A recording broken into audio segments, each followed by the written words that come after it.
ወዳጅና ጠላት የምንለየውስ መቼ ነው? ጅል ሁኑ ብሏል እንደ ክርስቶስ። እንደ እባብ ልባም እንደ ርግብ የዋህ ሁኑ ተባለ። ወዳጅና ጠላት እኮ ባለመለየታችን ነው እንደ በግ ስንነዳ ይኖር ነው። ከዚህ የተነሳ እኮ ነው የሚያጠፋንን የሚያለማንን ከሚያጠፋን ማወቅ ያልቻልነው።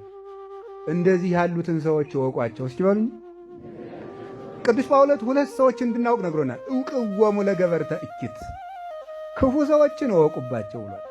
ደግሞ ደጋጎችን እወቋቸው፣ እነዚያን ደግሞ እወቋቸው። ክርስቲያን ማለት ጠንቃቃ ማለት ነው። ጎርጎርዮስ ዘኑሲ ሲናገር የክርስትና ዘውዱ መጠንቀቅ ነው ይላል። እስኪ በሉ የክርስትና ዘውዱ ምንድን ነው? መጠንቀቅ ነው።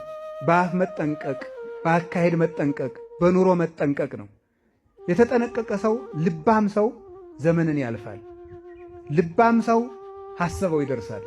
ልብ ነው የጠፋው፣ ሌላ አልጠፋም። በእውነቱ ገበሬ እኮ ሲጣላ እኮ ልብ በሉ ነው የሚለው፣ ሌላ እኮ አይደለም። ምስክር ሲቆጥር መስክሩልኝ አይልም፣ ልብ በሉ ነው የሚለው። ልብ ማለት ነው መልካሙ ነገር። እንደዚህ ያሉትን እወቋቸው በሉ።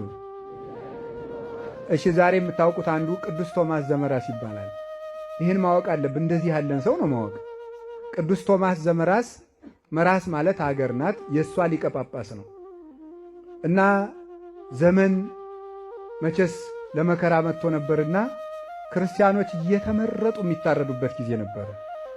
እግዚአብሔር ያን የሚያመጣበት ምክንያት ከቃሉ ጋር ናችሁ?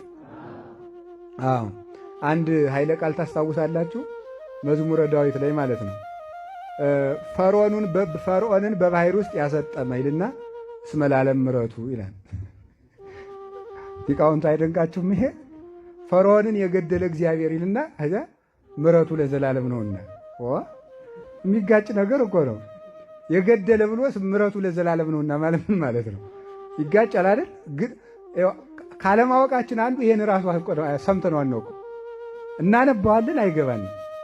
ምንድነው እስመ ለዓለም ምሕረቱ? እስመ ለዓለም ምሕረቱ ማለት ክፉ ሰው ቢቆይ ክፋት ይጨምርና መከራ ይጸናበታል። ስለዚህ በጊዜ ቢነቀል ይሻለዋል ማለት ነው። አሁን ፈርዖን ቢቆይ እንደማይመለስ ስላወቀ እግዚአብሔር ክፉ ሰዎችን የሚሸክፋቸው ለዚህ ነው።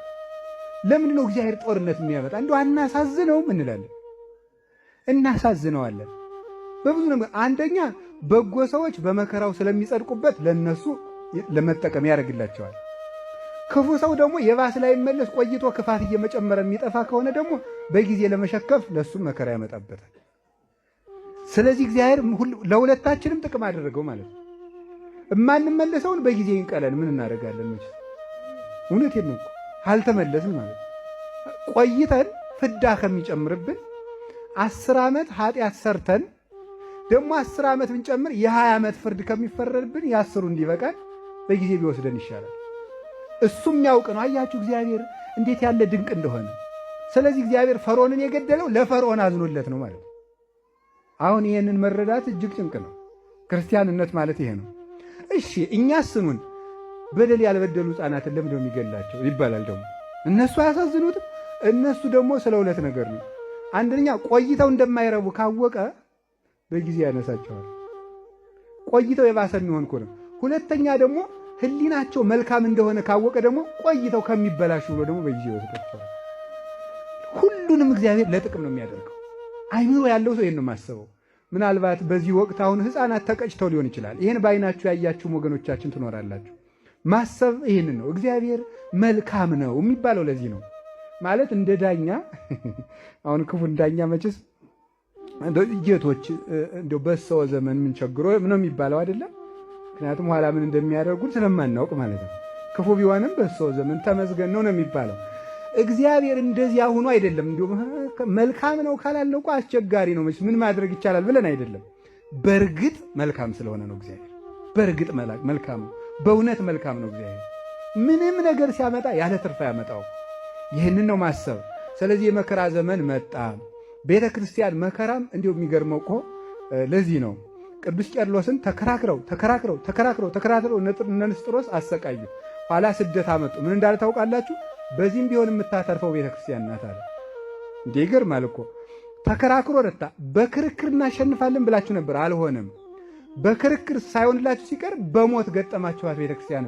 በዚህም የምትረታችሁ እሷ ናት። ለምን? ኃጣኑ በጊዜ ይወሰዱና ፍርድ ይቀልላቸዋል። ጻድቃኑ አክሊል ይቀበሉበታል። መከራው ለቤተ ክርስቲያን ቢጠቅማት እንጂ አይጎዳትም ብሏታል። ግን ሳናፈራ እንዳንነቀል ግን መጠበቅ አለብን እና የመከራ ዘመን መጥቶ በቅዱስ ቶማስ ጊዜ ክርስቲያኖች የሚታረዱበት ዘመን ነበር። እሱ ጳጳስ ነው፣ መምህር ነው። መከራ የሚጸናው በመምህራንና በጳጳሳት ላይ ነው። መጀመሪያ ለምንድን ነው ሲባል ህዝቡ የሚያየው እነሱን ስለሆነ እነሱ ሲፈሩ ህዝቡ ፈጥኖ እንዲክድ ነው። እነሱን መከራ እነሱ ላይ የሚጨመረው እነሱ ካላማቸው ቢነቃነቁ ህዝቡ ፈርቶ ቶሎ ይክዳል ማለት ነው። ብዙ ሰው ከማሰቃየት ብዙ ህዝብ ከማሰቃየት አንድን የቤተ ክርስቲያን አባት ማሰቃየት ትርፍ ነው። ለምን? አንዱ ብዙ ሚሊዮን ህዝብ ይክዳልና። ስለዚህ ከዚህ የተነሳ